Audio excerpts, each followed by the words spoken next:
ഒരു കാര്യം ഞാൻ ഉറപ്പിച്ചു പറയാം, ഞങ്ങൾ കല്ലു മാത്രം ഇട്ടു പോകുന്നവരല്ല. കല്ലിട്ടാൽ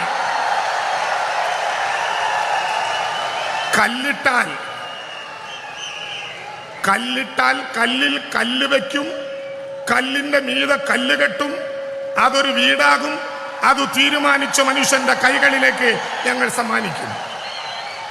ആ അനുഭവത്തിലേക്ക് നാം കടക്കുകയാണ്. 178 ഭവനങ്ങളല്ല, 178 മനുഷ്യ ജീവിതങ്ങൾ. ഞാൻ കുറച്ചു നേരത്തെ ഈ വേദിയുടെ ഈ സദസ്സിന്റെ നടുവിലിരിക്കുന്ന ശോഭന ചേച്ചിയെ കണ്ടു. അവർക്ക് കിട്ടിയിട്ടുള്ളത് 92 നമ്പർ വീടാണ്. കെട്ടിപ്പിടിച്ച് ഒരുപാട് നേരം കരഞ്ഞു. അവർ മുഖ്യമന്ത്രിയോട് പറയാൻ ഒരു കാര്യം എന്നെ ചുമതലപ്പെടുത്തി.